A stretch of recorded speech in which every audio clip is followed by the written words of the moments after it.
आपने सुना होगा फौरन से पेशतर, यानी कि आपने कहा नहीं राणा की पुतली हिरी नहीं तब तक चेतक उड़ जाता था। बिल्कुल उस अंदाज में वित्त मंत्री निर्मला सीतारमण ने बजट में एक ऐलान किया है, और उस ऐलान को उन कंपनियों ने आज फलीभूत कर दिया जिन कंपनियों के लिए वो ऐलान किया गया था। ये है पावर फाइनेंस कॉरपोरेशन, भारत सरकार की फाइनेंस कंपनी है, देश की बहुत लीडिंग एनबीएफसी है। और रूरल इलेक्ट्रिफिकेशन कॉरपोरेशन, जो ग्रामीण विद्युतीकरण निगम, वो भी भारत सरकार की एक दूसरी एनबीएफसी है, खास तौर पर ग्रामीण विद्युतीकरण के लिए, यानी गांव में बिजली पहुंचाने के लिए बनी थी। उससे जुड़ी चीजों के लिए वो पहले सरकारी जो स्टेट इलेक्ट्रिसिटी बोर्ड्स थे उनको कर्जा दिया करती थी या एड देती थी, कहीं विदेश से उसको सहायता आती थी जिसको वो यहाँ बांटा करती थी। लेकिन अब वो इस वक्त एक बड़ी पावर सेक्टर की फाइनेंस कंपनी है। और पावर फाइनेंस कॉरपोरेशन ने आज एक प्रस्ताव पास किया उसके बोर्ड ने कि वो रूरल इलेक्ट्रिफिकेशन कॉरपोरेशन या आरईसी का अपने साथ मर्जर कर रहे हैं। पीएफसी ने आरईसी की, जो आरईसी में 52.63% सरकार की होल्डिंग है, भारत सरकार के 52.63% शेयर उसने खरीद लिए हैं, यानी कि इसके लिए वो भारत सरकार को पैसा चुकाएगी। और cabinet committee on economic affairs से इसका प्रस्ताव आ चुका है, और इसके बोर्ड ने भी उसको मंजूरी दे दी है। तो अब पीएफसी होल्डिंग कंपनी हो जाएगी और आरईसी सब्सिडरी कंपनी के तौर पे काम करेगी। ये जानकारी पावर फाइनेंस कॉरपोरेशन ने स्टॉक एक्सचेंजेस को दी है। वो जरूरी है क्योंकि दोनों कंपनियां बाजार में लिस्टेड हैं। बजट में वित्त मंत्री ने क्या कहा था? उन्होंने कहा था कि एनबीएफसी, जो विकसित भारत की एनबीएफसी के लिए जो विजन है, वो बहुत क्लियर टारगेट के साथ आउटलाइन किया गया है, क्रेडिट डिसबर्समेंट और टेक्नोलॉजी अडॉप्शन।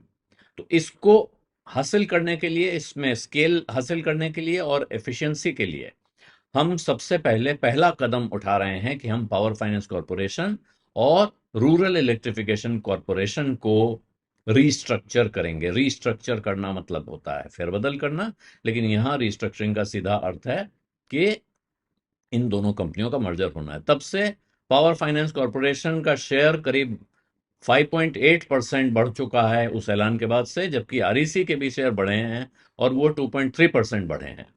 तो बोर्ड ऑफ डायरेक्टर्स ने अब उस बजट अनाउंसमेंट को ध्यान में रखते हुए अपना इन प्रिंसिपल अप्रूवल इस रिस्ट्रक्चरिंग के लिए दे दिया है कि पीएफसी और आरईसी का मर्जर हो जाएगा।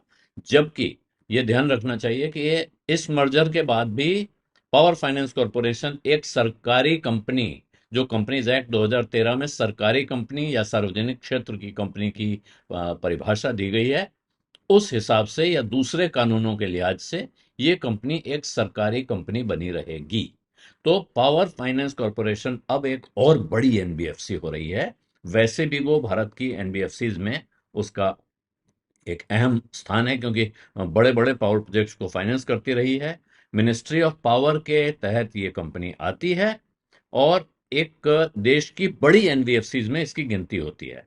उधर आरईसी का, जैसा मैंने आपको बताया कि मूल रूप से उसका काम गांव तक बिजली पहुंचाने के लिए जो सरकारी स्कीम्स थी उनको इम्प्लीमेंट कराना, उसमें आर्थिक मदद देना, ये काम था।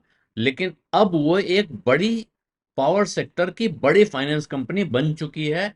वो करीब करीब पूरा पूरा पावर इंफ्रास्ट्रक्चर जो है, जिसमें जनरेशन है, यानी कि जो बड़े बिजली घर लग रहे हैं उनके लिए किसी कंपनी को, जो पावर कंपनियां हैं उनको पैसे की जरूरत हो तो वो फाइनेंस करती है।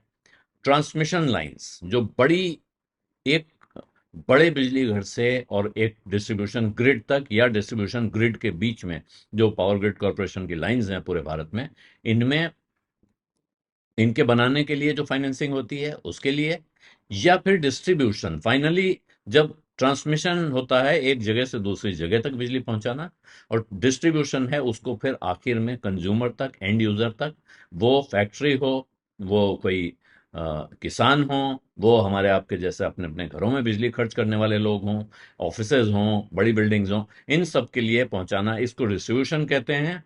और ये तीनों तरह के काम, जनरेशन, ट्रांसमिशन और डिस्ट्रीब्यूशन, इन तीनों को फंड करने का काम वो करती है।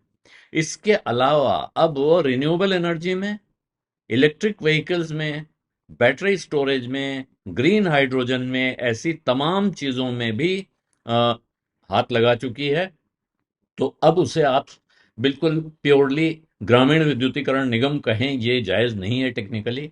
अब वो विद्युतीकरण निगम आप उसको कह सकते हैं, राष्ट्रीय विद्युतीकरण निगम कह सकते हैं।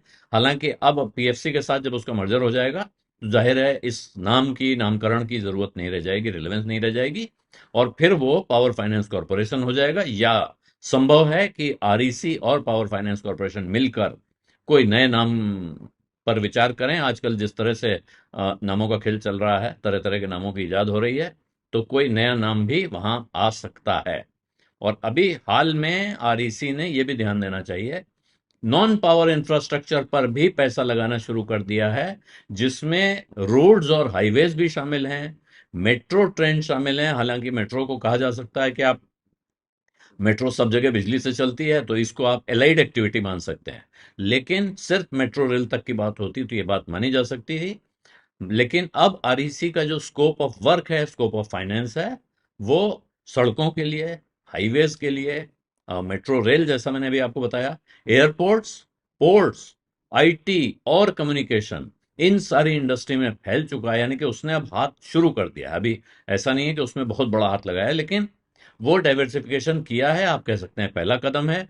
उस पहले कदम से वो आगे बढ़ेगी और दूसरी तरफ भी जाएगी।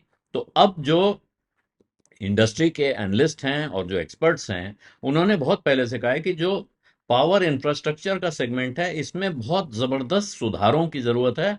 और सिर्फ सुधारों से नहीं चलेगा, सुधार की रफ्तार तेज होनी चाहिए, एक मोमेंटम चाहिए, लगातार गति में रहे वहां सुधार, ताकि इस पूरे कारोबार के लिए इन्वेस्टमेंट अट्रैक्ट हो सके, जिसमें जनरेशन, ट्रांसमिशन और क्लीन एनर्जी के प्रोजेक्ट्स के लिए पैसा आना चाहिए। और वो पैसा लाने के जो सोर्सेज हैं, वो तभी मोबिलाइज होंगे, तभी वो लोग इसमें पैसा लगाने की सोचेंगे जब ये सेक्टर काफी रिफॉर्म हो चुका होगा। तो बजट में इसीलिए आरईसी और पीएफसी के रिस्ट्रक्चरिंग पे जोर दिया गया, और ये दिखाता है कि भारत सरकार पावर सेक्टर में जिसे वो रिफॉर्म कहती है, जिसे रिफॉर्म मानते हैं, बहुत से लोग इससे सहमत नहीं हो सकते हैं। तमाम लोग इसको रिफॉर्म नहीं मानते हैं, वो इसको रेट्रोग्रेड कदम मानते हैं। वो कहते हैं गलत जगह, गलत रास्ते पे जा रहे हैं। लेकिन अगर आप जिस रास्ते पे सरकार चलना चाहती है, उस रास्ते पे आगे बढ़ रही है, तो उस नजर से ये सेंटर की रिफॉर्म लिंक्ड अप्रोच दिखा रही है पावर सेक्टर को लेकर। और भारत का जो लक्ष्य है, एम्बिशन है बहुत बड़ा, कि बहुत जबरदस्त तरीके से इलेक्ट्रिफिकेशन करना है। बहुत बिजली की जरूरत है, और बिजली सिर्फ पैदा करना जरूरी नहीं है, देश के कोने कोने तक पहुंचाना जरूरी है। तो ऐसे में आने वाले 7 साल में $450 अरब की जरूरत पड़ने वाली है, ताकि नए पावर प्लांट्स लगाए जा सकें, ट्रांसमिशन लाइंस खींची जा सकें, और एनर्जी स्टोरेज का इंतजाम किया जा सके। अब न्यू एनर्जी में समस्या ये है, पारंपरिक एनर्जी में तो ये होता था कि एनर्जी बनती थी, खपत हो जाती थी, स्टोरेज की बहुत नौबत आती नहीं थी। लेकिन अब न्यू एनर्जी में स्टोरेज की बहुत महत्वपूर्ण जगह है, क्योंकि सोलर एनर्जी है खास तौर पे, ये दिन के समय तो बनती है, रात के समय बनती नहीं है। तो रात के समय वो जो एनर्जी है वो स्टोर्ड होनी चाहिए दिन वाली, ताकि उसका रात में इस्तेमाल हो सके। तो अब ये जो भारत के ऊर्जा सचिव हैं, energy secretary, power secretary Pankaj Agarwal, उन्होंने कहा है कि देश का पर कैपिटा इलेक्ट्रिक कंजम्पशन जो है, इलेक्ट्रिसिटी कंजम्पशन, एक व्यक्ति जितनी बिजली खर्च करता है एवरेज, आप हर आदमी का ये नहीं कह सकते हैं, कुछ लोग बहुत ज्यादा कर रहे हैं, किसी के घर में 2 आदमी रहते हैं, 12 एसी चल रहे हैं, तो उनका पर कैपिटा कंजम्पशन बहुत ज्यादा है। किसी बेचारे घर में एक ही बल्ब जल रहा है, उसका बहुत कम है।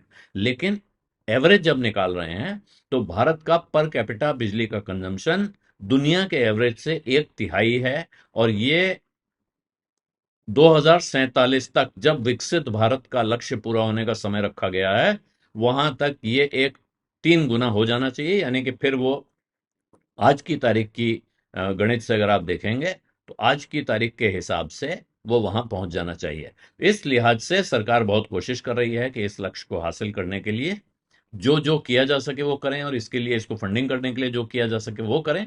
इस दिशा में एक कदम, और ये जैसा मैंने पहले कहा, फौरन से पेशतर उधर बजट में आया, इधर अभी बजट पे डिबेट चल रही है, और यहां कंपनियों ने प्रस्ताव पास कर दिया। बिज अड्डा में आज इतना ही, इजाजत दीजिए, धन्यवाद, नमस्कार।